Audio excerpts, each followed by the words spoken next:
It was just in me. But there is something about the team thing that, that camaraderie, the selflessness that you have to have, especially on the basketball court.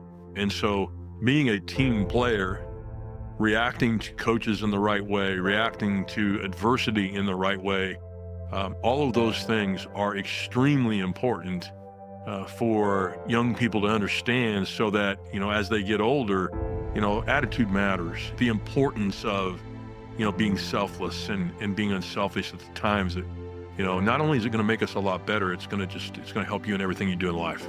Your body language speaks, it tells everything. And so, it's really important to keep your composure and keep your poise. And it doesn't mean that you're not going to get frustrated. We are human beings. I am one of the most guilty of getting frustrated, especially as a head coach.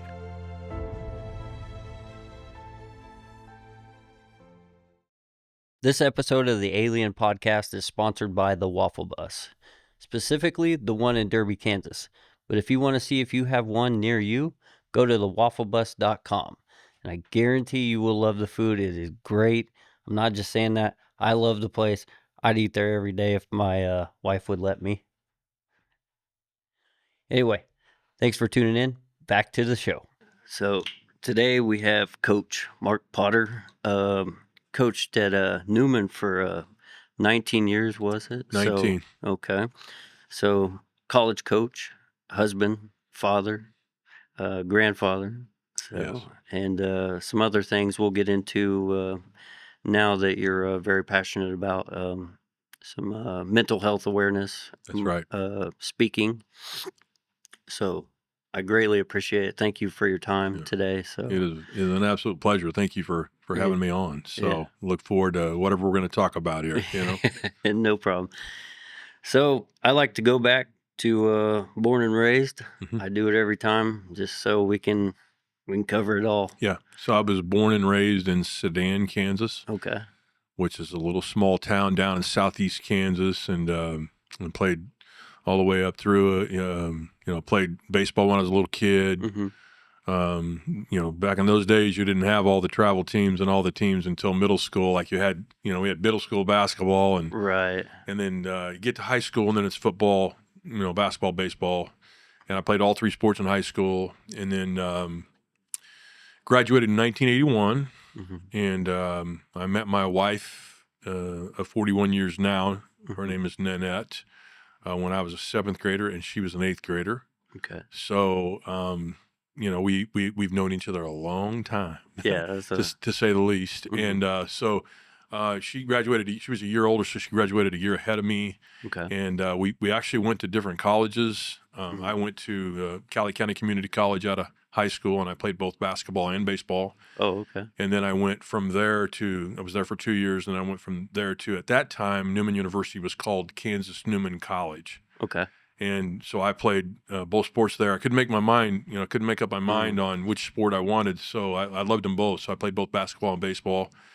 And as a player, baseball, I should say, was actually my most favorite sport. Oh, really? Okay. Everybody always asks me, why'd you coach basketball for 30 years then? I said, well, but it probably fits my personality a little bit better, in terms of the intensity level and the things that you have to do in preparation, I guess. I don't know, but I love both sports immensely. So from that point, I went to the real workforce, and, I was a teacher, got my degree in education. And I was the head coach when I was 20. I think I signed the contract when I was 22, and I became the head coach when I was 23 at Cheney High School, which is where we live now in Cheney, Kansas. Okay. So I was the head boys coach there for 5 years. Mm-hmm. I went from there to Cape and Mount Carmel for 5 years. Okay. As the head boys coach there, and then went to Wichita South for 1 year as the head boys coach, and then restarted the men's basketball program at Newman University. And the very first year that we restarted the men's basketball program was also the very first year that Kansas Newman College became Newman University. Oh, okay. So wow, that was back in 1998. 98. Okay. Yeah, 98. Okay, yeah. With the few years of did you say 5 years at Cheney? Yes. Okay, then Cape and then South High. Yep. South High is known for basketball. I don't know so much anymore. I haven't kept up on City. Yeah. Are they even City League? Yeah. Oh, yeah. Okay. Yeah. City League. Yeah. So I haven't kept up on them lately, but All I good. know they used to Yeah. be. Yeah, back in Coach X era, Yeah, they, Coach they Eck. they dominated, to say the least. He Yeah. was pretty good at what he did, and he's still pretty good. He's now at Cape and winning Yes. state championships over there, so Yeah. he's Yeah. pretty good at what he does. Okay, so back in, you know, when you're growing up, going to school, was you mentioned baseball. Was that something that you liked early on too when you were, a kid? Is that I something you gravitated to Yes, more? it was. Okay. It was something that they offered for younger kids in my small town in Sedan, Kansas. They Mhm. didn't offer basketball or Oh, football okay. or any other sport. Baseball in the summertime for younger kids. They would have Mhm. their Pee Wee, Little League, Babe Ruth, and American Oh, Legion, and yeah. all of that stuff. So I can remember I was probably you know either 4 or 5 years old when I played on my first Pee Wee team, Mhm. and I have an older brother that's 9 years older than me that always coached our teams and kind of trained me how to play the game and Okay. trained me how to be competitive and so I mean, he'd be out there throwing me, some fastballs, and if I flinched at all, he would be, get back in there, let's go, Yeah. and so I learned from my older brother Rod, and he taught me a lot about sports in general, which also relates to life as Yeah, well. it But does. so baseball was something that I did up until my seventh grade. It was the only sport that I played, Mhm. and so I absolutely loved baseball. I loved hitting. Not that I didn't like the defensive side of it, but there's just Mhm. nothing like getting in the box and you know, Yeah, finding a way to beat the pitcher. right, You know, yeah, yeah, with the pitches coming at you, yeah, it's a different feeling, yeah. I yeah, remember playing it when I was a kid too, yeah, it was, yeah.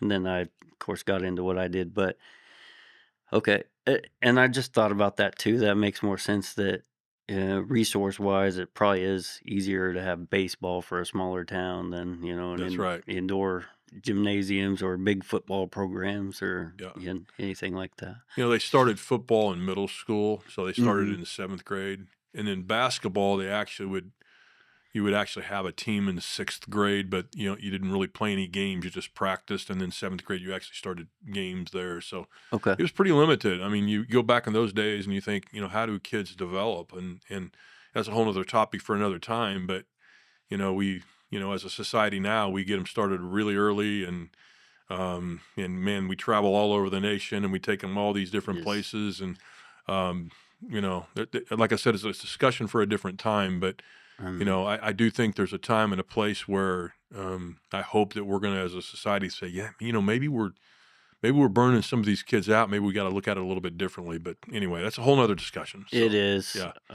I've witnessed a couple. I'm not gonna mention who, but get burnt out, yeah, and they had a full ride to a college, and then just done with it. yeah, Because they were so just a practice yeah, all through high school.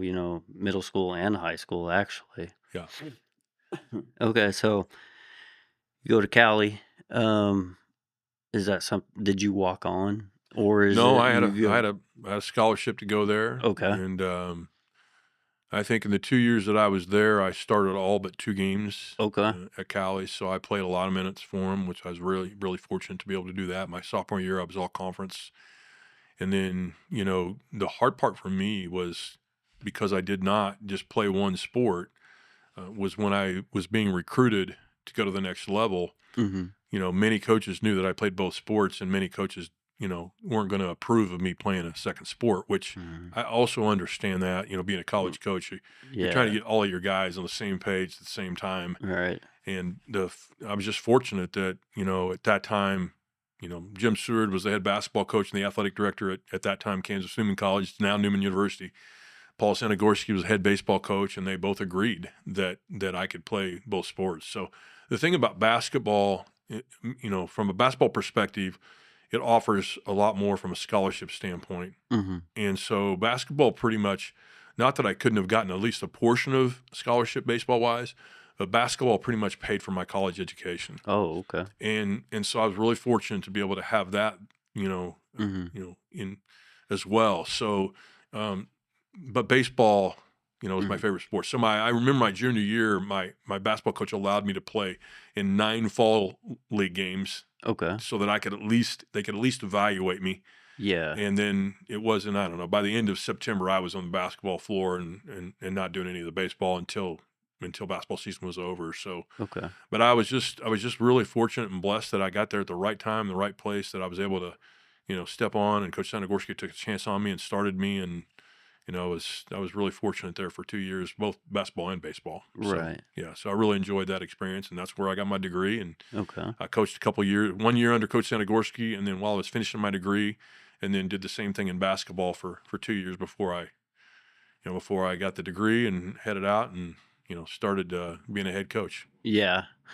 So, okay, so college life, like, okay, so you're on two teams basically, same college, but Yep.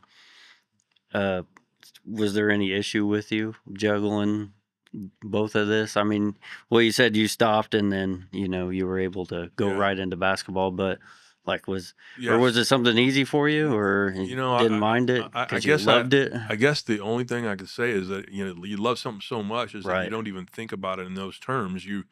I was just so in tune to, okay, here's basketball season, Mm. and as soon as that last game is over, Uh, then I'm stepping on the baseball field. And so my junior year at Newman, I remember we were in the playoffs in basketball, so we played at Washburn. Is that correct?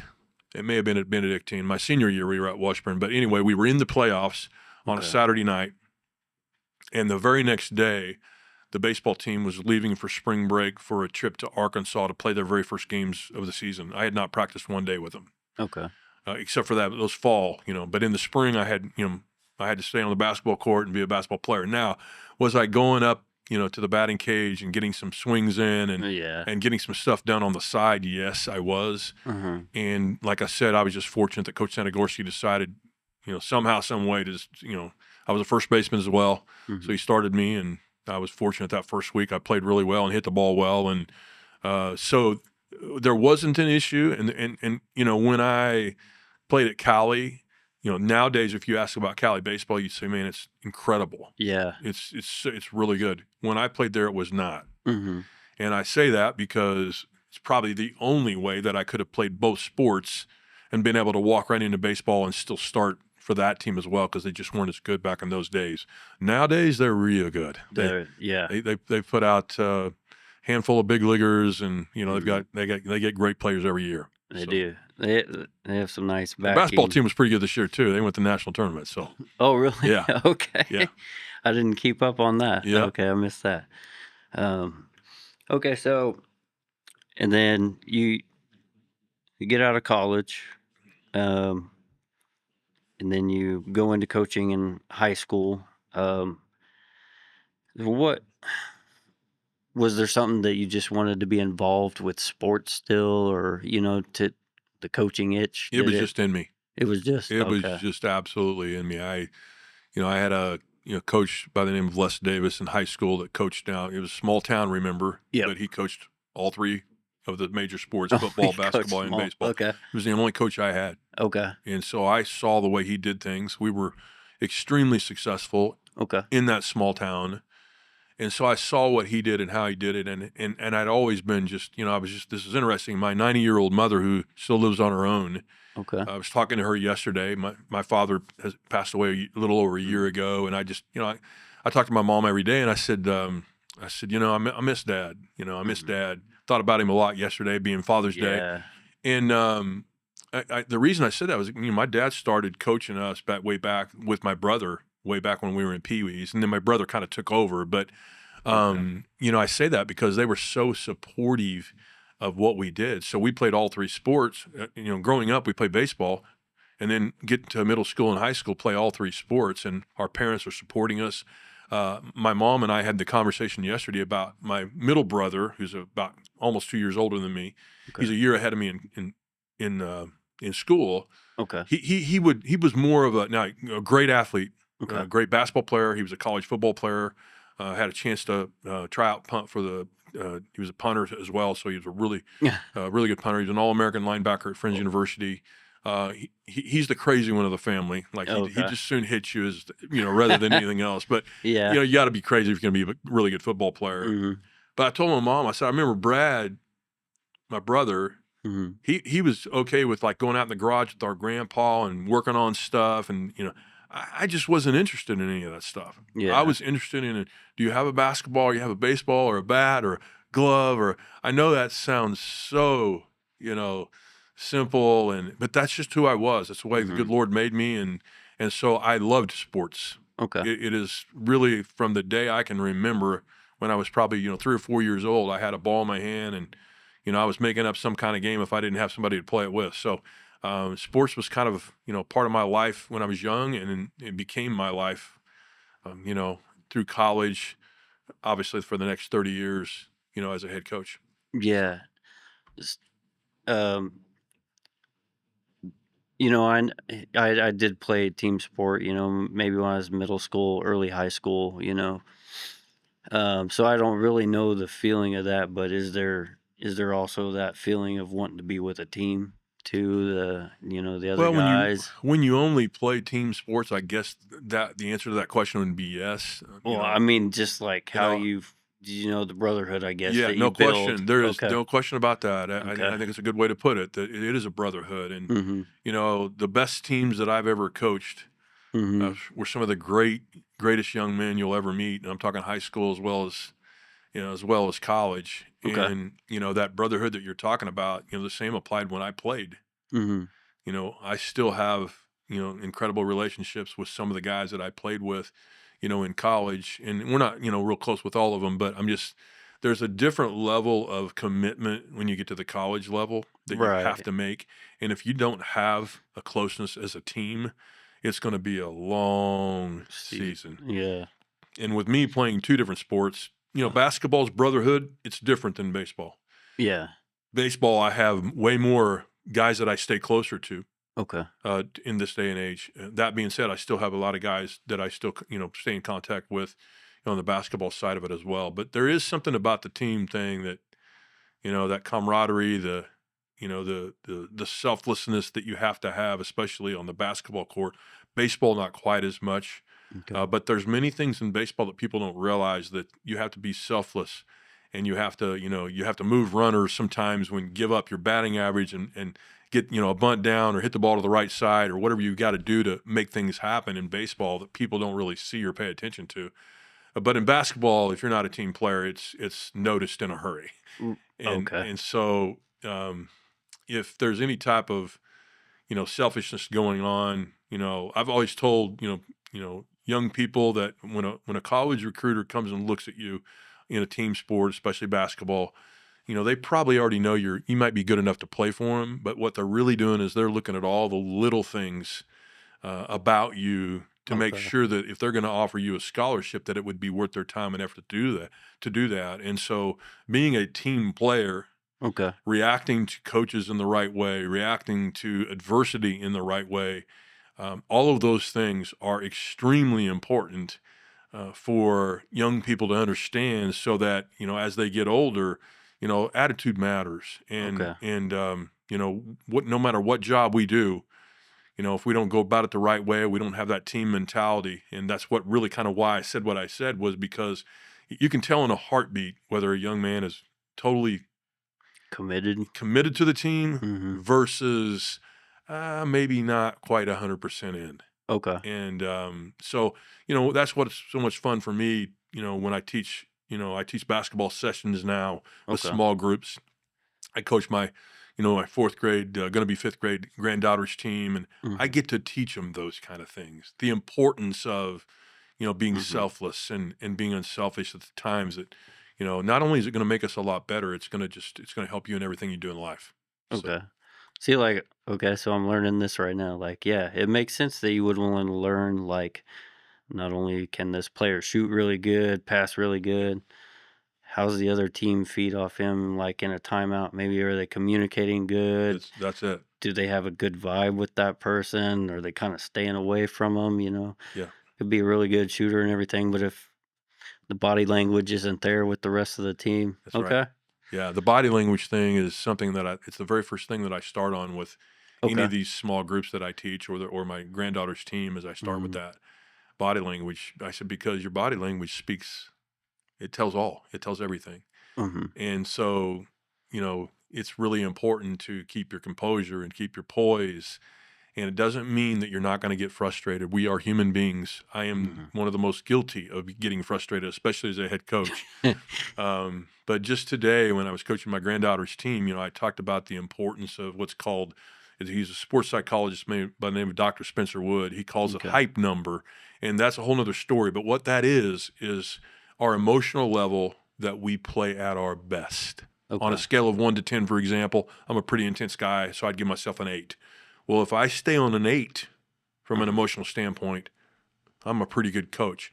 I can make great decisions when I'm supposed to make those decisions. I won't say things to the officials or I won't say things to the players that I regret later. But if I go to a 9 Mm-hmm. and the emotion goes a little higher than what I coach at my best, then I may say something to a player or an official, or not be able to maybe get everything out in a timeout that I want to get to the, to portray to the team, so that they can understand all the things that you're trying to say. Because if you're too hyped up, Mm-hmm. you still can't portray what you want to portray. It's one thing to be hyped. It's a whole nother to be able to still be within yourself and play within yourself while you are. Yes, Does that make sense? it does. So, Which I wanted to ask you about eventually was the fine tuning of being able to, you know, just that happy medium. I mean, you were head coach for 19 years at the college level, so I yeah. mean, you did something right. Like No, it, thank you. to Survival, yeah. yeah, over 300 with 322, I I don't even believe. know. Okay, I Somewhere think in the 300s, yeah. yeah, I looked it up. So, Yeah, but okay, but high school's different. So you weren't able to recruit a team, and back then I know you weren't able to, no, not supposed to. no, So you're getting to pick the team just based on tryouts from the boys that go to that school. that's right. Okay, so um, when you got so how did the Newman offer come up? Like when you got what gave you the I guess how'd you make the decision to go ahead and go into college basketball? So after I left Newman, Mhm. they had dropped men's basketball because of the finances. Okay. That was way back in 1987. Mhm. And so as I was off being a head basketball coach, there was no men's basketball program going on at Newman. So I went those 5 years at Cheney and then went 5 at Cape. And then I was in my 11th year as a high school head coach at South. Okay. And I got a phone call from the athletic director saying, hey, are you going to come over and interview? Because I was an alum. Mhm. And I remember thinking, at that time, Newman had an old facility on campus that we couldn't even play home games in. So back when I played at Newman, we played all of our home games at Century 2. Okay. They had a floor that, they put in the floor and, so it wasn't ideal Okay. to, that being said, I loved it. I wouldn't do it any differently now, but if I'm going to come back and coach at Newman, you know, I told him, I said, we need a facility on campus Right. that we have our home facility, our own, that we can call our own, and that students can walk across the campus and go to the basketball game, and we can get excited about what we're doing. And they said, well, we have the plans, made Oh, for you. nice. Okay. So they already had the plans. Okay. So I went and interviewed. They showed me the plans, and I said, how long before this thing is done? So they said 1 year. So Ooh. the very first year that when I restarted the program, and I'm not going to lie, like it was not easy. We had no uniforms, we had no basketballs, we had no home court yet. So we Okay. had that old facility on campus. So uh, Century 2 was not allowing basketball anymore. They had Okay. sold the old floor. So I think we played in 6 different high schools my first year at Newman Oh, for wow. home games. And it was kind of a nightmare. I'm not gonna lie. There was a point where I was thinking, man, what did I do here? Right. Um, but we got through it. And what made me go there was the challenge of being able to, I'd been at the 3A level, I'd been at the 5A level, I'd been at the 6A level, and the challenge of trying to take, nothing basically Mhm. and make something out of that was something that was really appealing to me. Mhm. And if you asked me to do that now, I would tell you I would not do it because it takes way too much effort if you're going to do it the right way. And I'm 61 now, Mhm. but at the time I was 32 or whatever, 31, and so I think it was 32 maybe, and I had a lot of energy. So I was at Wichita South. I couldn't resign. I had to finish my teaching there when I took the job. Okay. I literally told my team at South, we got third in state that year. I literally told my team when the game was over after the third place game that I was taking this job and that so I wouldn't be back. That was hard. That was a hard thing to do because I'd only been Right. there for 1 year. And so I literally started recruiting that day. Okay. We had no players, we had nothing. And I just remember thinking, man, are we going to get enough guys to sign by the time school starts in August? And thank the good Lord we did. We worked really hard at it. But I would go from South at 3 o'clock, 3:30 in the afternoon, and I would travel right over to Newman to my office, and I'd be there most weeknights until midnight, and just making whether it be making phone calls and talking to other coaches around the nation, trying to get tryouts for guys to come in and field a team. And so that's what we did. In that first year, we were 13 and 18, and we lost, I remember, 7 of those games in the last 30 seconds of the game, Oh, basically. okay. So in the last possession. So, either by fouling somebody, they make a free throw, and it was a challenge. And so the Was second year of the program, we signed a couple of guys that added to those guys that first year, and man, we just took off. I was really blessed to have some really good players, and we won 20 in a row, which at that time was an NAIA Division II record.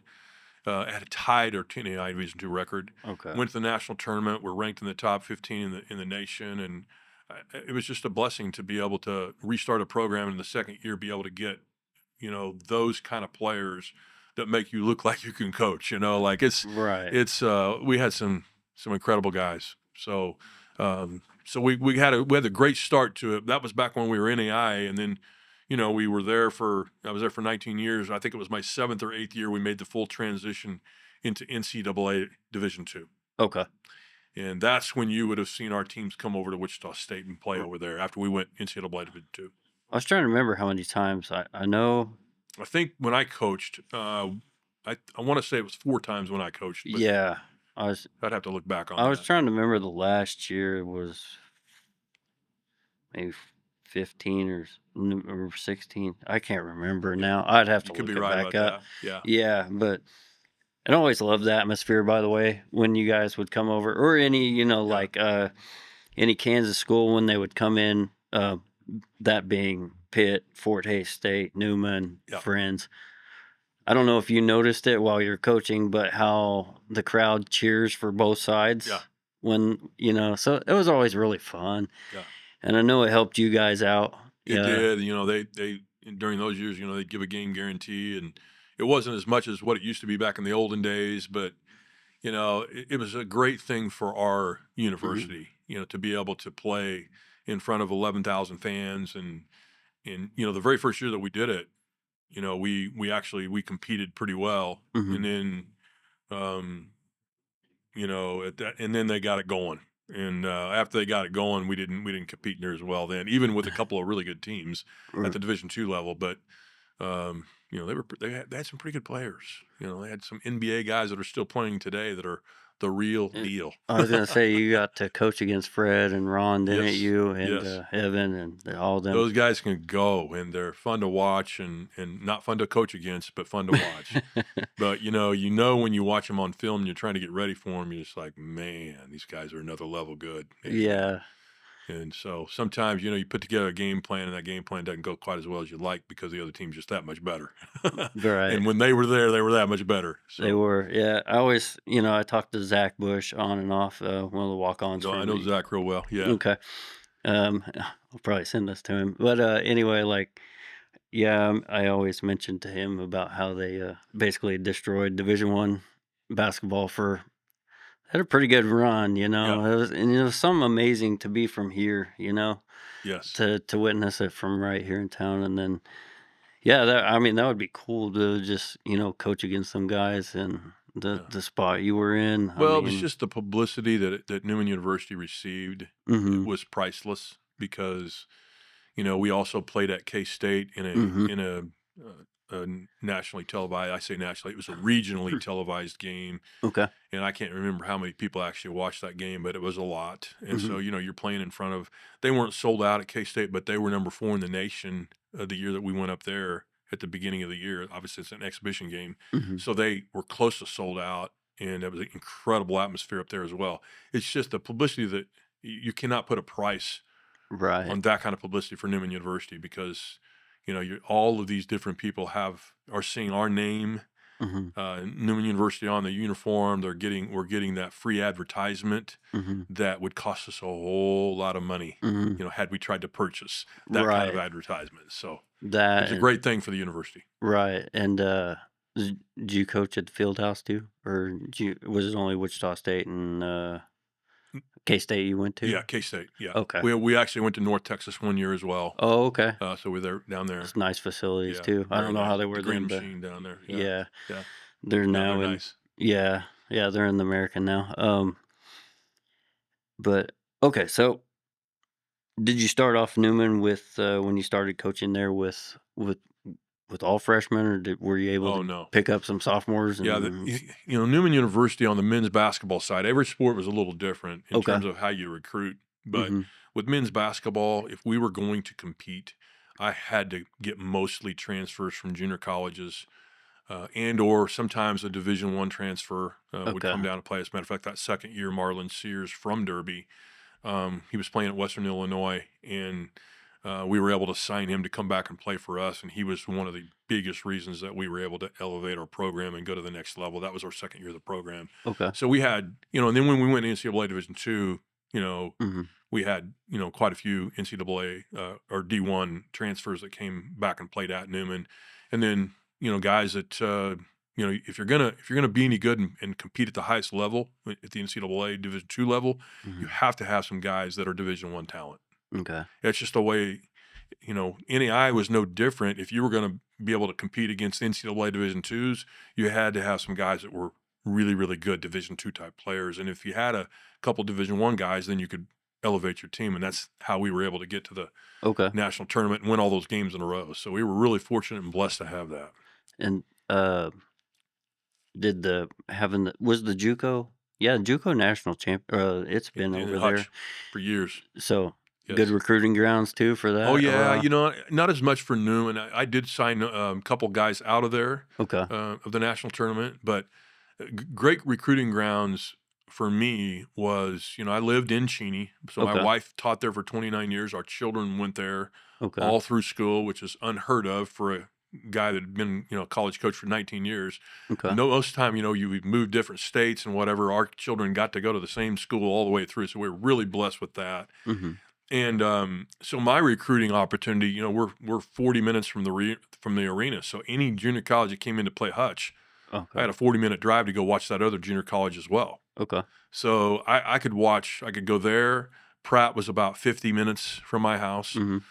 Butler County, El Dorado was about 55 minutes. Cali County was about the same, maybe a little more. But Okay. so I had those 4 schools that I could see almost every junior college team in the state of Kansas, Okay. when they were playing. So I had the opportunity to recruit from and be able to see them live, Okay. which was a priceless thing. So Okay. Yeah, that probably helped out a lot with the JUCO being such a yes, big thing. yep, That's right through here, the central. Okay. All right, building a team. Um, so we already went through that basically how you're looking for people to recruit, looking for young men to bring on the team and trying to n- know that you have to build that brotherhood that we yeah, talked about. Find people that are hopefully compatible and that's they'll right. get along and everything like that. So I'm sure it came with its challenges Mm, over the years. lots of challenges. Yeah, but so I'm assuming it was never the same every year, was it? So Always because different. always different. So something that you have to learn On the fly every year, basically. That's right. And, Okay. really my job as the head coach and also my assistants' Mhm. jobs were to, figure out which, every player's personality. Like at the beginning of every season, I had a personality inventory that I actually gave them Mhm. so that I could figure out, okay, what are their strengths in their personality and what are their weaknesses? And then I wanted them to be able to also figure out their own strengths and weaknesses. And then, why doesn't a player that's, like me, that I call an enthusiast, Okay. get along on a consistent basis with a guy that doesn't hardly talk at all over here that's really even kill and, you know, Right. so a lot of times those personality, they don't necessarily clash. They just like, I don't understand why that guy doesn't talk more and he doesn't understand why I talk all the time, right? So when you're on a basketball court and you're in the locker room, they're hanging out, they're spending time together, it's important to know who is that person? Why Mhm. are they quiet? Well, there's a reason they're that way. The good Yeah. Lord made them that way. And here are the strengths in their personalities, and here are the weaknesses in their personalities. And same with me. Mhm. And so once you figure those things out a little bit, then it becomes okay, how hard can I push every player? Okay. What's the right button to push on every player that I am coaching so that I can literally get the best out of them. Right. And that is a hard job. That is a challenge because, you're the intensity level that you have, whether it's high school or college, it really doesn't matter. It's just you're trying to get guys to play at a level they didn't realize they could even play at. Mhm. And many a time when they get there, they don't play hard or they don't play consistently hard. And you got to figure out how do we play hard and then still play within ourselves and Right. play smart and play the game the right way. Okay. And then how do we become so unselfish that it's okay that my teammate gets 25 tonight and I don't score at all because they're overplaying me all the time. Okay. That's a hard mentality to flip around. If I'm the best player and I'm averaging, 18 a game or whatever, but the other team says, "You know what? We're just gonna face guard that guy and take him out of the game." Okay. Am I unselfish enough to, okay, I see that. Now I'm going to go get somebody else open and I'm going to make sure when I do get the ball, I'm going to get it to them on time. So there's so Okay. many different things that come into play when it comes to team and camaraderie. But I will say this, all the teams that I coached that went to the state tournament in high school, all the teams that I coached that went to either the NAIA national tournament or the NCAA tournament Mhm. were player-led teams. Okay. So, So there was, in most cases, two or three, sometimes four guys okay. that if we're in the weight room working out and, my eyes are over here, but, they're over here doing a drill over here, we had players holding other players accountable, Okay. What you need, which basically. is what you have to have Mhm. because, unfortunately, sometimes players will take some possessions off or they'll take a little bit of time off in the weight room and they're not, quite as committed. And so when you have player led teams, Mhm. players that lead the team, that hold other players accountable, number one, it makes the head coach and the assistant coach's jobs so much easier because they're doing things on the side you don't even know they're doing. Mhm. They're talking to their teammates about accountability things. They're talking to their teammates about, no, that's not something we talk about in the locker room if it's something that has to do with selfishness. Mhm. So they do that stuff and they take care of their own. Right. And it's amazing how close those types of teams can become. Mhm. Not that other teams can't become a lot closer, they can, but the player-led teams are the ones that are the most successful. Okay. Um, is there, I'm sure you get a good feeling of, a good sense of pride knowing that you were able to bring a group of young men together, and then does it click for them? Like, that they know they were the ones that helped build that, Oh, like, absolutely. so you Yes. get to sit by and be the counselor and Yes, that's right. No, and it does click for them because, I think quite frankly, I think that was one of my greatest strengths as a coach was my communication with the players. And, mhm. I'll bring up one young man that was just tougher than nails. His name's Bobby Wesley. And Bobby, um, he was tough on himself too. Okay. So, well, he wasn't just tough on his teammates, he was tough on himself. And, Bobby also helped us as assistant coaches when he got out Okay. because, I have a player by the name of Luke Barnwell who Yeah. played back in the, I don't know, 2007 to 10, I want to say. I don't know. I can't remember the exact years.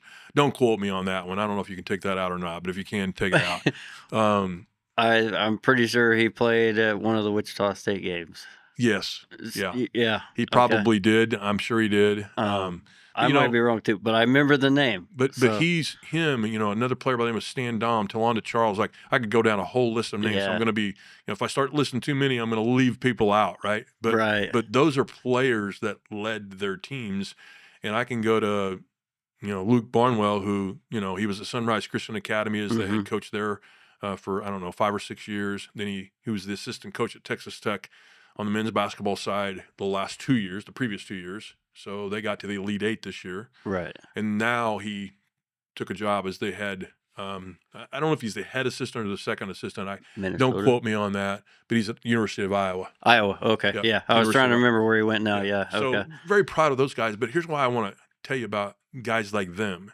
Okay. There's a reason that they go to that level of coaching because Luke Barnwell, for example, Stan Dom, for example, they could during the game, if they were on the bench, could come over to me. And that didn't happen often, but it happened periodically. Right. And, for example, Luke would say, "Hey, coach, you need to run 45. They're overplaying over there." Uh-huh.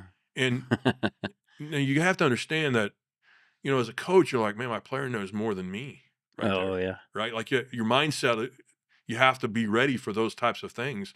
But I always felt like this: if I can train them in practice Hmm. well enough for them to see that come game time, and then they are smart enough and smarter than me, then absolutely come and tell me that. Now I know not only have two assistant coaches, now I have 4 or 5 assistant coaches, and they're all really good at what they're seeing, and they're able to help me and be a much better head coach, and Right. obviously help our team be better. So, and 99% of the time they were right. It'd be like, "Yep, run 45," run Yeah. 45 if they say it, and so it was a blessing to have those kind of players, that play for you because it's just you just cannot put a price on somebody that understands the game Hmm. once you teach it to them as well as you or better. Hmm. So Yeah. it's a great thing. So that kind of that reminds me. So you're teaching and then learning at the same time. Sounds like being a dad. No question about that, for sure. Yeah, it's the thing you can learn from your own kids Yes, when that's right. go down that journey. All right, so yeah, the impact that had on you. We'll get to the one of the bigger points here, but um, the emotion through the ups and downs. I guess how do you deal with that? Like, when you have the times when maybe you're going through some losing streaks or something like that, and guys are down, and you have to, step in maybe a little bit more on a period like that. Um, Yes, is the mhm, answer to that question. you, And I think this is a really hard thing to describe, but I think if you talk to any other head coach, they would tell you something similar to this anyway. And that is when your team is struggling, mhm, what your players don't know and what you don't let your players find out is that you're struggling. Like I'm struggling as the head coach, like mentally, like anxiety is going to another level, thinking, how do I get these guys in the right place at the right time, trying to do the right thing? And so there's a lot of, it's one of the things that I probably didn't handle very well in my 30 years of being a head coach was that level of anxiety. I think it drove me to be a mhm, great coach, but mhm. it also drove me to something we're going to talk about here in just a little bit as well. Um, because I wasn't always, my preparation was going to be, I'm going to go home, I'm going to watch film, I'm going to figure out a way to get them in the right place, the right time, trying to do the right thing with the right attitudes. And then I would come back that next day. And sometimes, depending on, have we lost 3 in a row? Have we lost 4 in a row? Was that only one loss and we just didn't play well and didn't come ready? Depending on what that looked like would depend on whether I was way more intense in the next practice Okay, and challenged them even more at a higher level, or maybe we've lost 3 or 4 and they're starting to lose a little confidence in themselves. I got to figure out a way to be a little more, and I don't want to say, even when I'm challenging players, I hope I'm positive for the most part, but sometimes you're not. Like sometimes you just got to tell the truth. And not sometimes, we always tell the truth. Mhm. How you tell the truth Right. sometimes dictates how the player will respond. Yes. And so sometimes it's really intense. Sometimes it's very calm. For me, a lot of times it's really intense because that's the kind of person that I am. But you try to use the right words to get the best out of that player so that they'll understand, listen, these are the things we have to change, or specifically, this is the thing you need to change Mhm. so that we can get to the next level and get off this losing streak and feel a whole lot better about ourselves. But that's the hard part about, I think sports in general Mhm. is you're going to go through so many ups and downs. Right. And, you know, the anxiety level that I felt as a coach was way higher than what I felt as a player. Yeah, I can only imagine that. Yeah. Over the years, I can assume it took a toll on you. Having to hide those. As a fan, we might not notice it. That when a team is going through a losing streak, and you don't know what's going on behind, in the locker room, or the stress it's putting on the staff or the head coach, because you know you got guys jobs relying on you two to get this Yes. thing straight and everything, so you have a lot of pressure on you to get things going correctly, because you're required to win, basically. That's So right. um with all the ups and downs and everything that you enjoy with all the players that you recruit, but I assume you carry a lot of weight with that, Yes. so it's I can't imagine. Yeah. So, it was in 2005. Mhm. So I had the opportunity to restart the program in 1998, 99, Okay. that season. And in 2005, at the beginning of that season, I started to spiral out of control with severe depression. Anxiety was at the highest level. And I had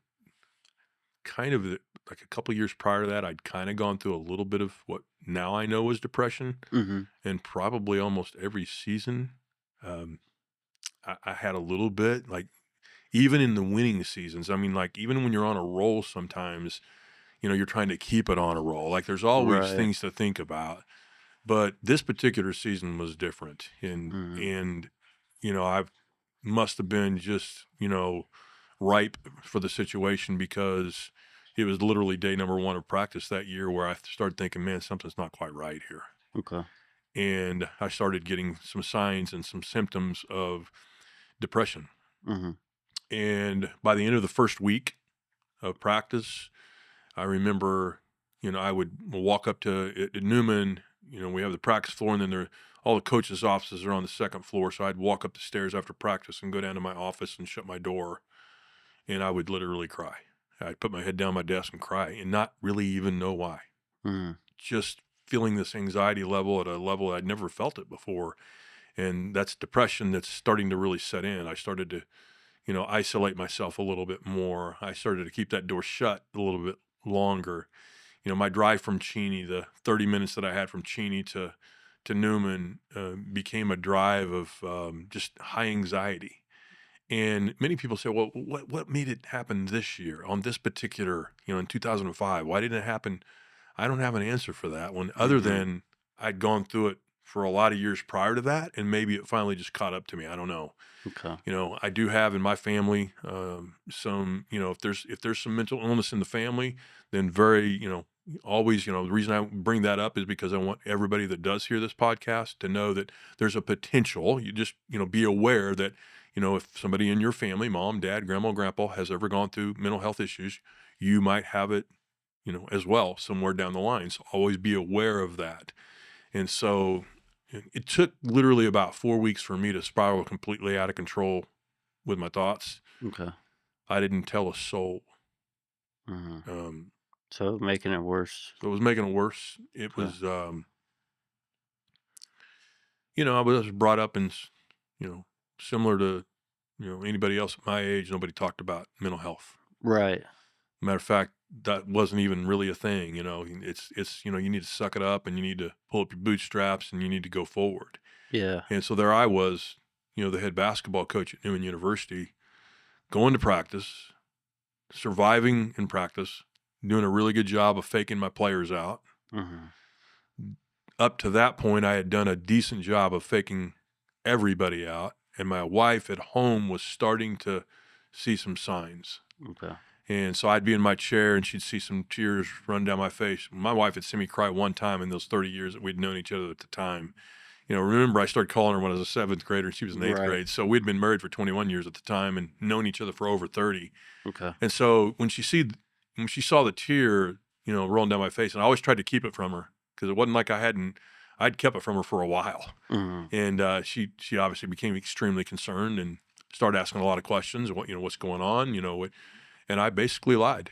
I don't know. I'm just a little more emotional than normal, and just try to think, try to suck it up and get through it, and hopefully somehow get through the season, and get past this stage that I could not even relate to going through. Mhm.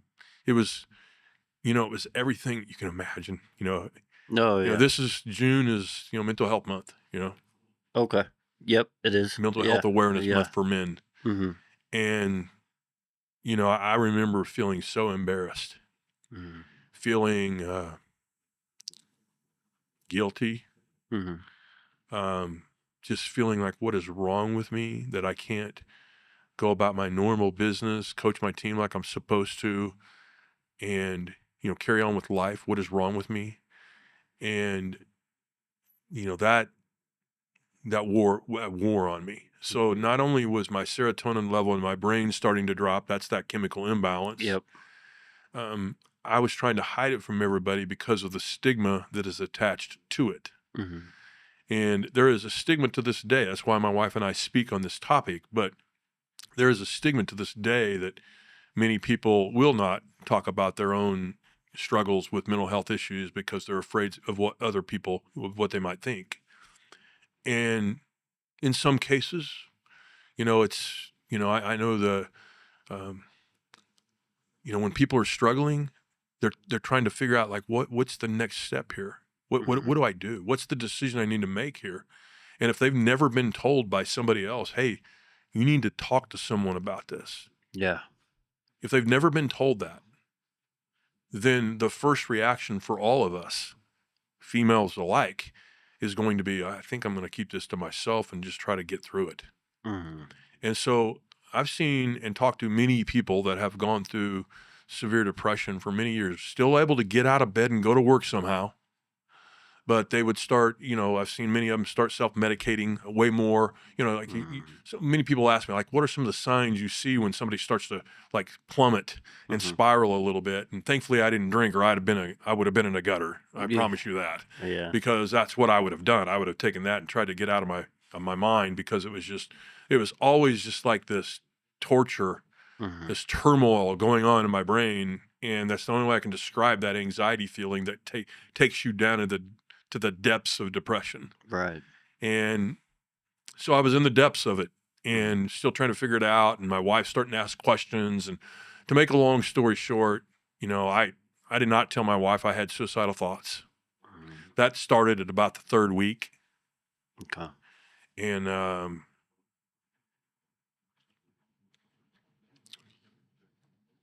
No, you could. You're yeah, good. yeah. So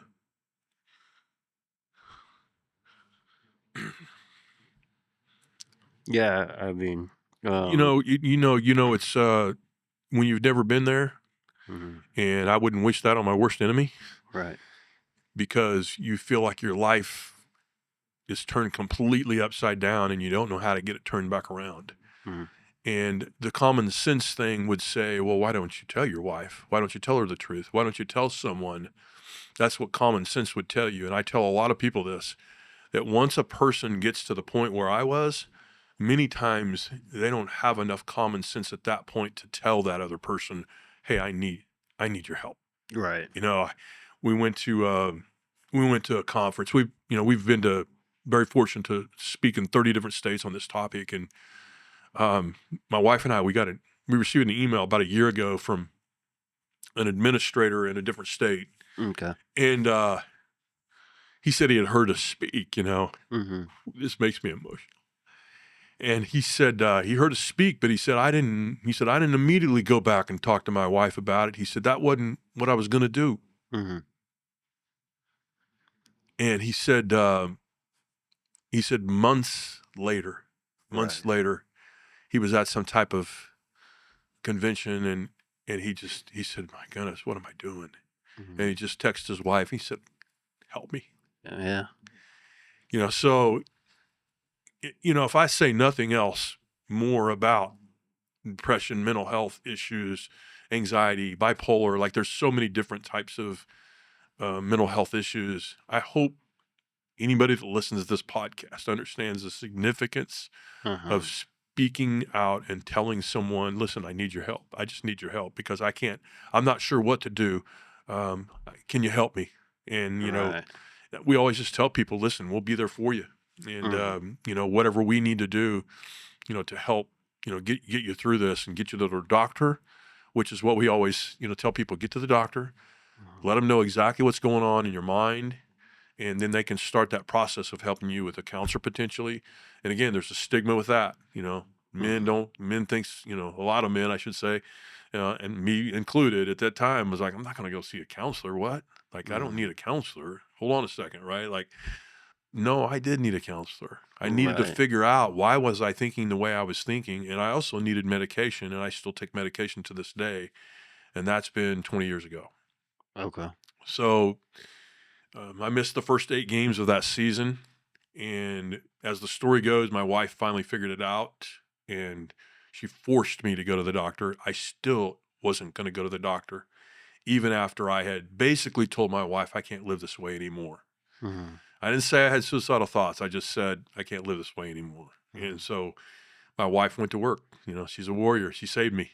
Yeah. That's all I can say about that. I say all I can say, how fortunate and blessed am I, Mm-hmm. to have a wife that says, all right, then we're going to go to work. So she got the doctor's appointment. She got the counseling appointment. We went to the doctor. My doctor just literally took him 30 seconds to realize, Coach, you're severely depressed. Mm-hmm. You have a chemical imbalance. We're going to get you some medication. It takes 4 to 6 weeks before it fully kicks in. So it's going to take a little time. And I'm going to keep you out of coaching for a little while until you get better. Okay. And so I missed the first 8 games of that season. And I told my wife, the stigma's strong, right? So Mm-hmm. I told my wife, I said, don't tell anybody why I'm not coaching my team. So the only people that actually knew were the athletic director and my 2 assistant coaches, and my personal family. My Okay. team didn't even know why I wasn't coaching them. Okay. And I remember, you know, I felt guilty about that too. I was getting ready to say. Like, why, again, your mind just isn't working, like it normally does. So you don't think the way you normally think. And I was thinking, you know what? My players can't know that I can't handle my daily duties. That was how Mm-hmm. I was looking at it. Like, I have a mental health issue. Right. I'm going through severe depression. What would my players think if they found that out? Mm-hmm. And so the stigma is extremely strong, and it was still affecting me. And I wasn't going to tell my players.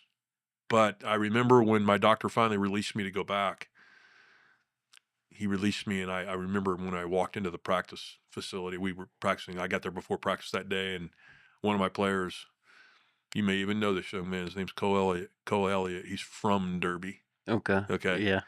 Um, Cole looked at me and he's sprinting down. He's like, man, coach, it's great to see you back. And, Mm-hmm. we had a good moment. And I Right. thought in that moment, maybe I do owe it to my team to let them know, why, why I hadn't been coaching them for those 8 Yeah. games. So I took him to the locker room. I told him everything. Yeah. And literally, I had no idea how they were going to respond or react. And I just remember that when I finished telling them everything, every detail, that it was like this, every one of them out that door, like, I got you, coach, Yeah. What a feeling, right? Like, because you don't Yeah. know how people are going to react. And I think Mm-hmm. that's maybe another point that I'd love to make today is that, if somebody reacts to a point in which they don't, you know, they don't want to help, or maybe they're too scared to help or whatever, it's okay. But most people are going to react like, let me know what I need to do and I'll do it. Right. That's the way majority of people react. Mhm. And so I just remember thinking when I told them the story and all of it, we went out to practice, and I remember saying to them before we went to practice, I said, all right, fellas, it's time to go to practice. Um, whatever you do, don't tell your moms and dads. There's the stigma coming out, right? Yeah. That's stigma. Mhm. Um, don't talk to your girlfriends, tell them anything. And Mhm. sure as heck, don't talk to the media. Mhm. All right, let's go practice. And what I didn't tell you about when I was at home for those 5 weeks, 5.5 weeks, and missed those 8 games, getting better, taking my medication, going to counseling, I'd received a whole lot of emails. Mhm. Many people didn't know why I wasn't there. One of them was from Jeffrey Parson, who at the time was our sports writer for the Wichita Okay. Eagle, and he covered our team. And Jeffrey Parson had sent me an email, and it said, Coach Potter, I'd like to be the first one that talks to you about why you have not been with your team when you get back with your team. Okay. And so I quickly hit reply and said, I'm not talking to you or anybody else, and I sent it. And so, Okay.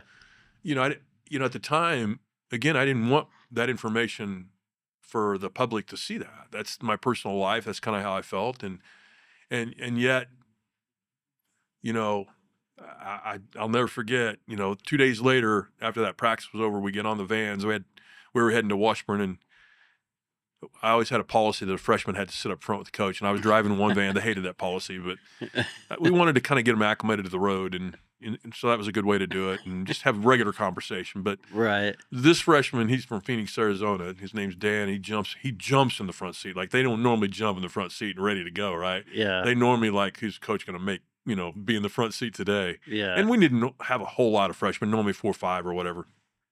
But he jumps in the front seat, and we start conversation. We start up the turnpike, and we're about halfway up there, and we're just talking about life. Mhm. And in the middle of a sentence that I'm telling the story, he just interrupts me, and he's like, Coach. And I'm like, what, Dan? And he kind of stutters a little bit more and kind of hesitates a little more. And he finally says, Coach, in the locker room when you told us why you weren't with us for all that time. I said, yeah, I remember, Dan. He said, you know, when you told us not to talk to our moms and dads, and don't talk to our girlfriends, and don't talk to the media especially. I said, yeah, I remember, Dan. And then he hesitated a little bit more, and finally he spit it out. He's like, I think it'd be pretty cool if you did talk to the media. Mhm.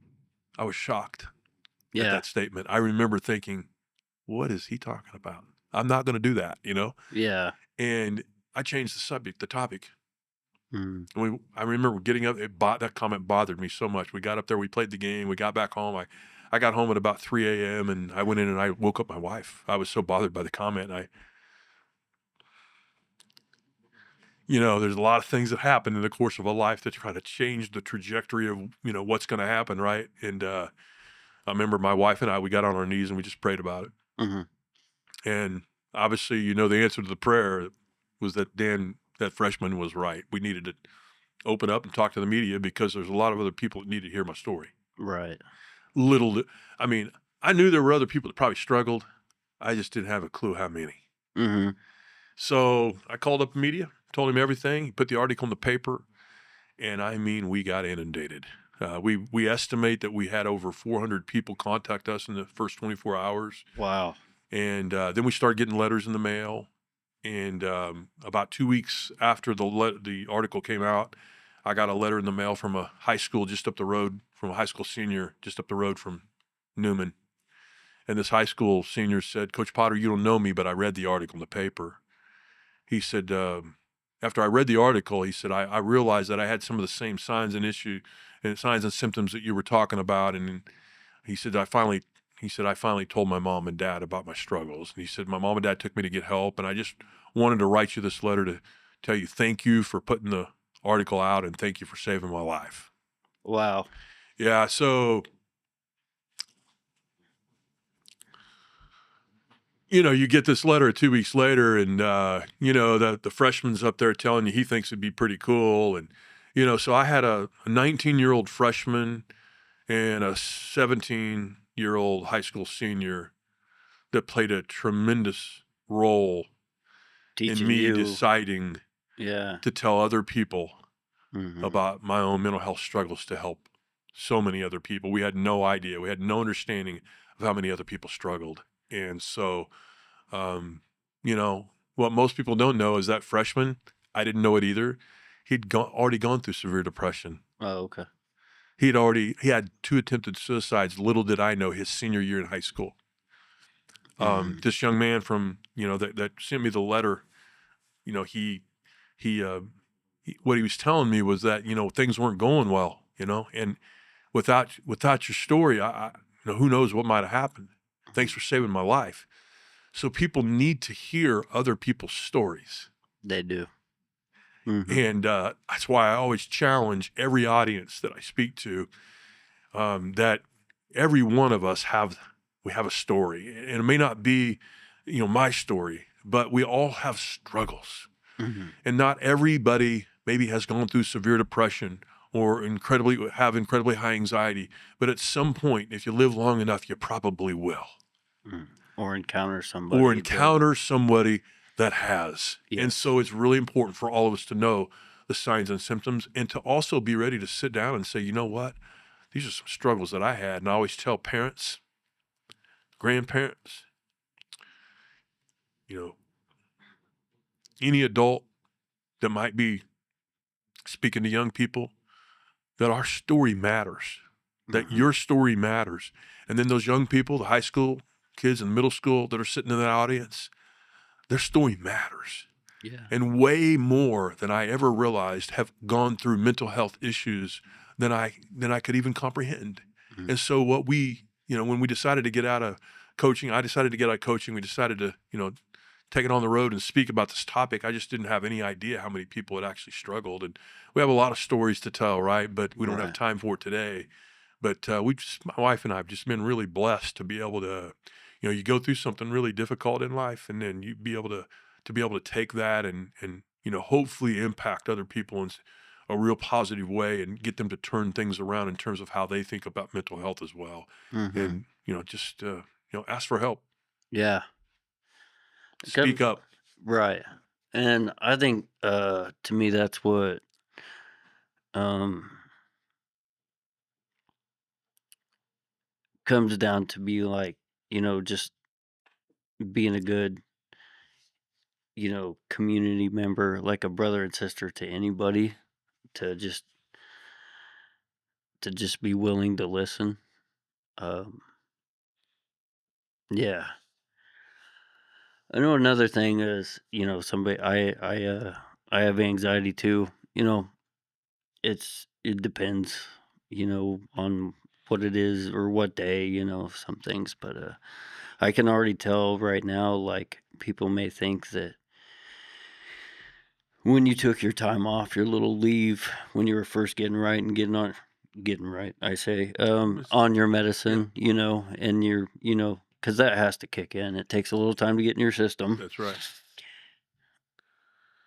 As somebody that does deal with anxiety, I can tell you right now that you were probably dealing with the anxiety of being away from your team and what they think, and you're still worrying about your guys, All and of that. Yeah, yeah, yeah, and so things, just because you were away, yeah, they weren't yeah, they and weren't better. I can almost imagine that, they were the only thing the only way I can describe that, I guess, is they were better in a different way. And what I mean by that is I had different worries, mhm, but I was so sick that when the doctor told me I had to stay home, I was actually relieved. mhm, Um, because I knew that at some point, so my players were going to find out that I was really struggling, and I mean I was right at that edge of, just, I kept it together when I was in the public okay, somehow, some way.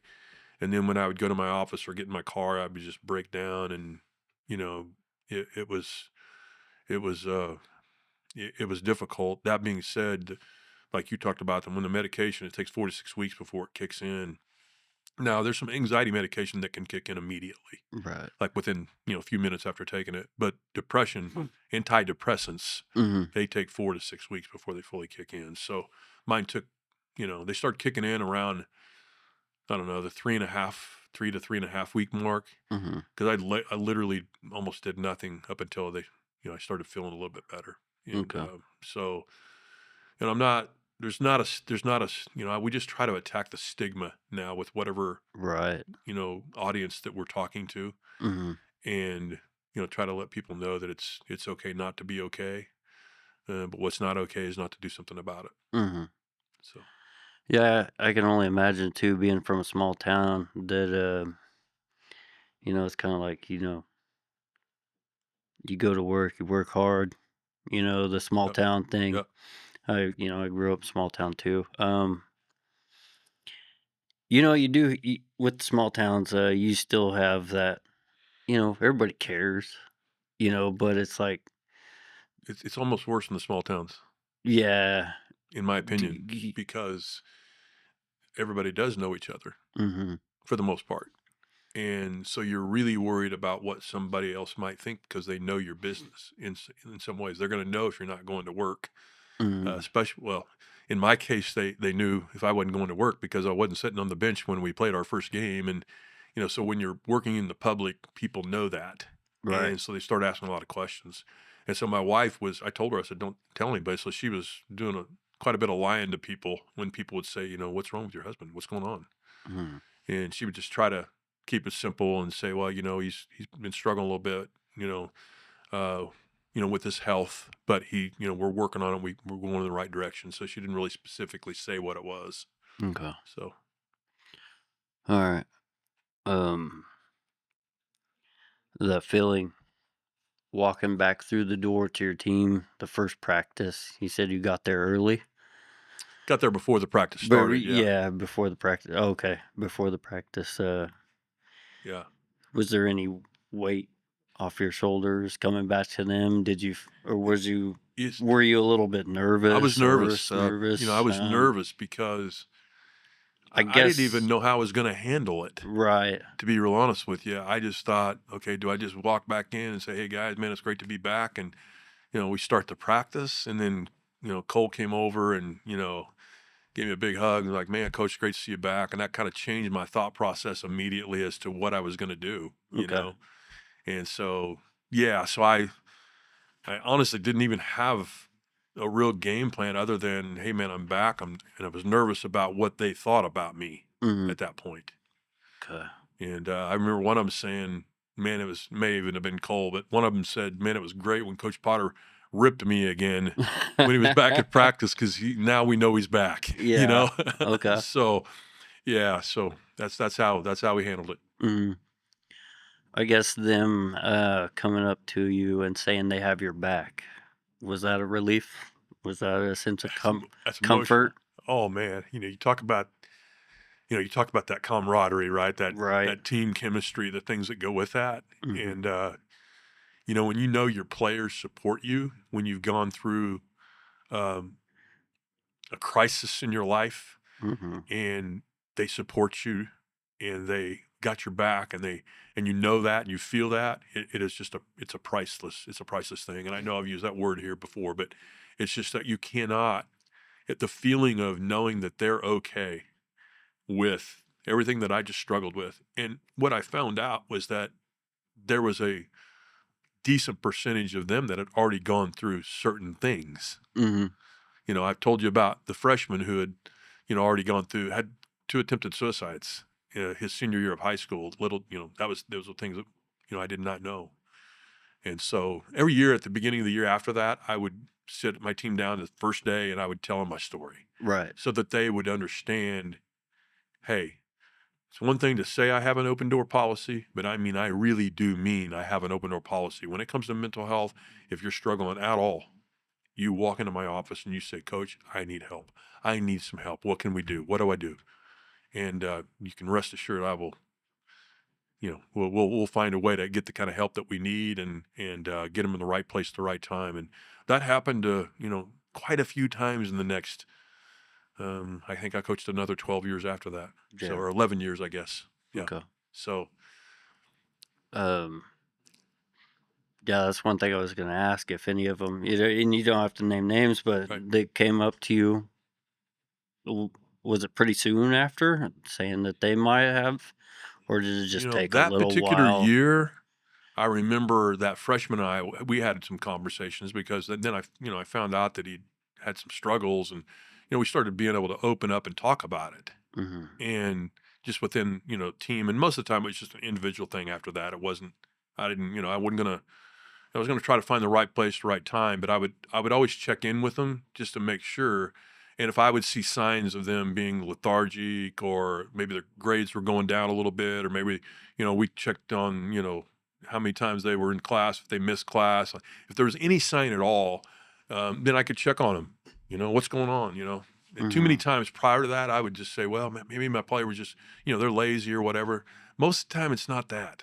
Most of the So, time, it's something that's happened in their life that they're struggling with and they need help with. okay. So, that's a blessing to be able to do that. And then, you know, I don't know. I had, you were talking about Wichita State in the exhibition games. Mm-hmm. Um, I had a player come in the same day that we were going to play the exhibition game against Wichita State. He came in right after our shoot around. And so we were literally going to leave in about 2 hours to go over there to play. And again, for Newman, it's a big deal Right. because of the publicity that we get.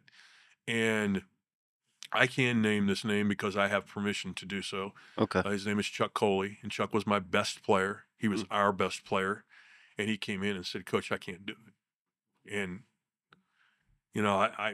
I only tell you this story. I know we've gone a long time here, but I tell you this one story because he said, first of all, Coach, I'd have never told you anything had you not have come in, had you not have told us your journey with mental health. Okay. He said, I would have never walked into your office that day. And this was like 2 years ago. I decided I'm going to call him and I'm going to say, hey, we were getting ready to go to a junior college to speak to a bunch of student athletes and coaches. And I just remember we were in my office for 2 hours. My initial thought selfishly was, this is my best player and we're not going to have him tonight against Wichita State. Yeah. And then, of course, it quickly hit me like, who cares? If we get beat by 50, like, this is my guy and I'm going to take care of him. We're going to do what we got to do to help him. And, but I just remember, a couple years ago, I called him up and said, hey, what would you say if you were standing on the stage tomorrow talking to this JUCO that I'm going to be speaking to? What would you say to them? Mm-hmm.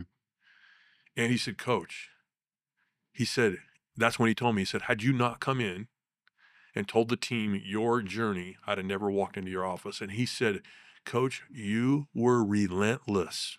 He said, I was only going to tell you a little bit. He said, you just kept asking questions and kept asking questions. And he said, that part really helped me get some things out and really helped me recognize, man, even though it's a huge stigma, I do need some help. Mm-hmm. And it's okay. So I didn't even remember some of the things that he said on the phone that we had talked about in the office that day that stuck with him Mm-hmm. in terms of just being relentless. When you think somebody's struggling, like, you make sure that you find out. Like, if you make a mistake, make the mistake on the side of checking in too often rather than not Not often enough. enough. Okay. And what most people also don't realize, I talked about before we went on air today that I have a 10-year-old granddaughter that suicide is the second leading cause of death for ages 10. 10. 10-year-olds. And so, and anybody that has young children always raise their eyebrows on that one because they don't realize that. And that it's a concern. There's a lot of reasons for it, but man, whether it be social media, the bullying, all kinds of things going on in our lives now, right? And so that's something that people just need to recognize and be aware of, and don't be afraid to ask your children or your grandchildren questions. Listen, I've noticed you haven't been quite as, feeling Mm-hmm. as good lately, or you haven't been as outgoing as normal, or you haven't been as active as, you normally have been. Talk to me, tell me. And, our 10-year-old, we talk to her a lot of times, and not always is it easy to get it out of them, right? Like they're not Yeah. just going to sit there and say, well, I think I'll just, tell my dad or my grandma or my grandpa everything that's going on. It's not that easy sometimes. Mm-hmm. Many of them won't tell you everything, and that's okay. But the point I guess I'm trying to make is that make sure we find out, hey, are you okay? What do we need to do? And most of the time, if you see an issue, then don't be afraid to get him into the doctor, and don't be afraid that somebody else is going to think something bad about you or your children or your grandchildren. It's the I, I'm going to say it's the norm for people to get help. It's okay. Right. It's more normal is how I want to say that than it is not in this day and age, and most people don't realize that because nobody talks about it. So if I remember right, I remember, I think it was my doctor that said it, that actually anxiety medicines and antidepressants are the most under prescribed. Like yeah, not enough people, more people probably do need them, Yes, because or counseling, or or a combination of both. Yeah, correct. Yeah. yeah, and I think the medication is also a huge stigma. Mm-hmm. You mean I have to have medication to feel okay? Mm-hmm. I mean, I went through all of that, and Yeah. the counseling thing, and now we just try to keep encouraging people. It's okay. It is absolutely okay. Just go get some help. It's Yeah. okay. Yeah. I didn't realize that hit so hard. We're both from right here in the same area. Um, I remember when you had your absence, well, after, but yeah, to hear that it hit so many, so many people were interested. Yes. Were you have a senior from a high school reach out to you with a letter? That's Yeah, that's cool Yeah,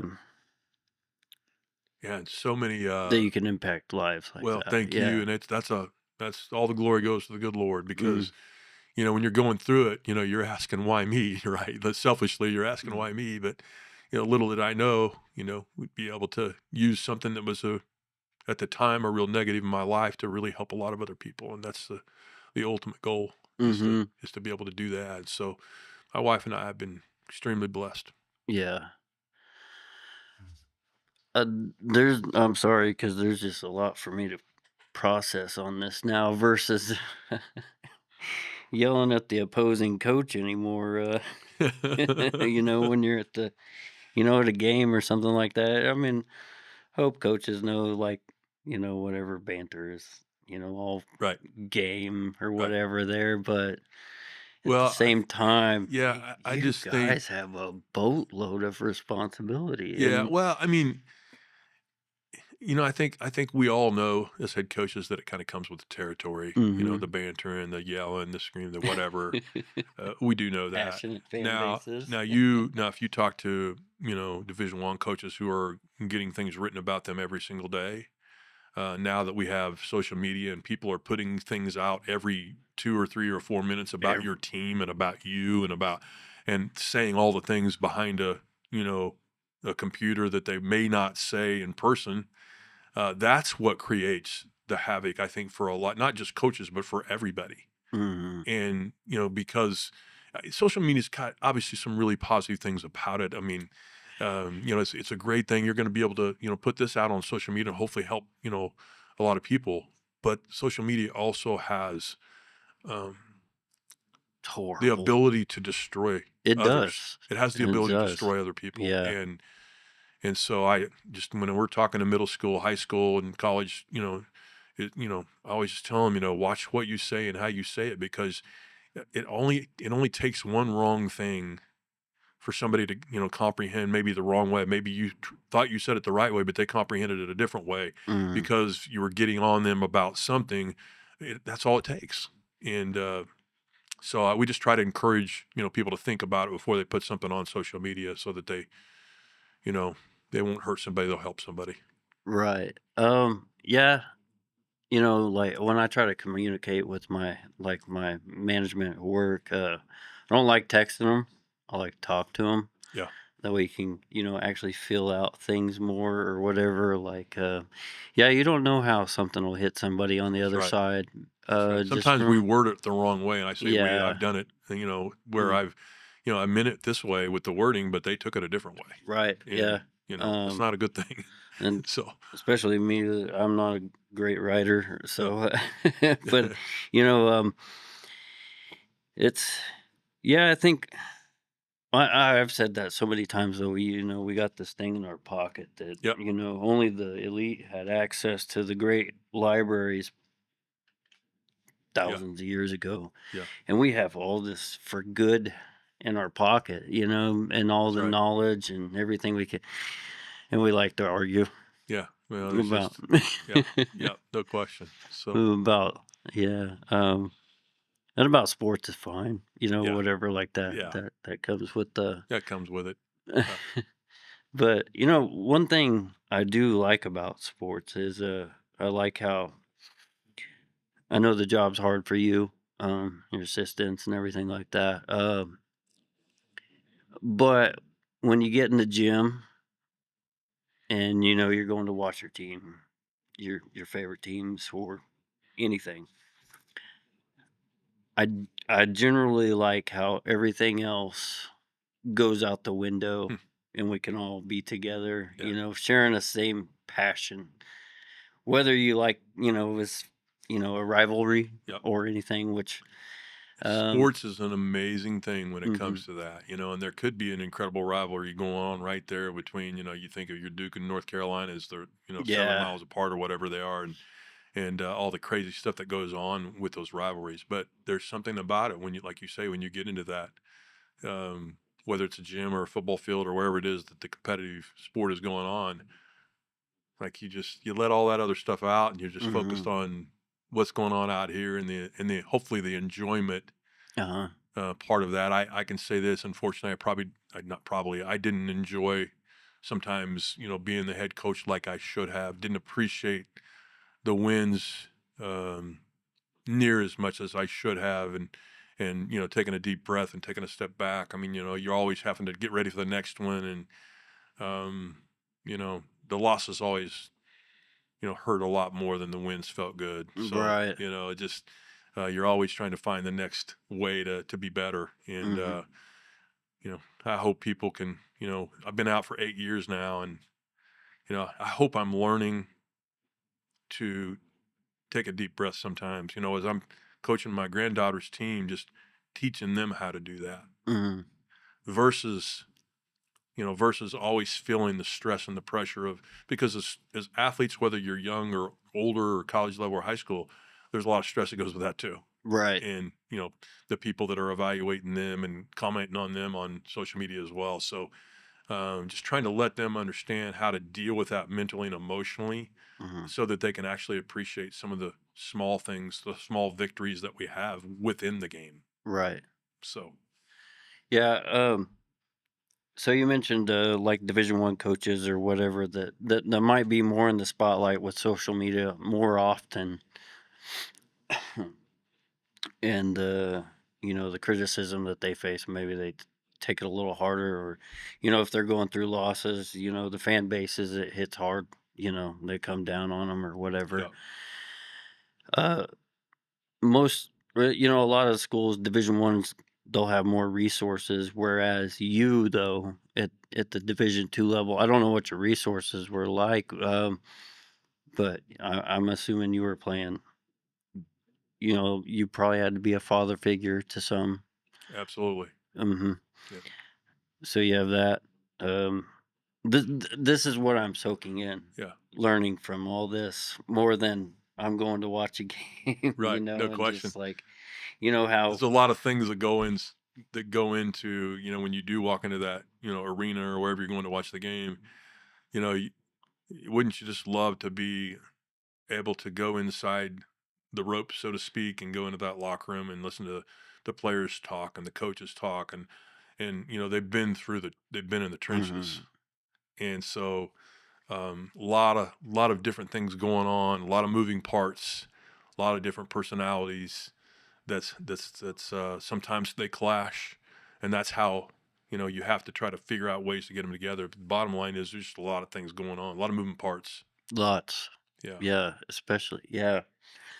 It just seems like, man, yeah, to be a father figure, a counselor, just somebody that maybe they just needed to ramble Yeah. someday, Well, and I tell you this, like, I think and it that's was before film study that you got to right. break down No, film and right, which you could ask any of my players, they would always tell you that you know, I watched too much film and I made them watch too much film. They would always tell you that, I promise, because I always wanted to be prepared. hmm But when you talk about counseling a player, hmm um, talking to a player, helping them out, what's going on back home, there's a lot of times a player would come in and something would happen back home and they just need to talk, hmm just they're struggling.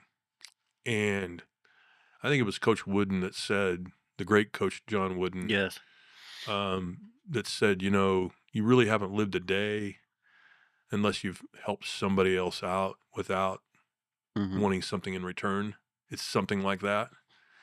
And that's how I always saw the opportunity to, you can call it counseling, call it whatever you want, to hopefully just mentor them, to help them as they go forward in their life, to be better young men.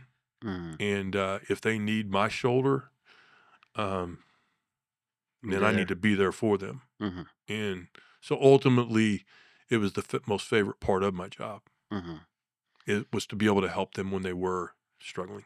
More than the wins. Oh, yeah. I mean, Yeah, to be able to watch yeah, these young men come up and that's it. That's it. okay, Yeah. man, that's awesome.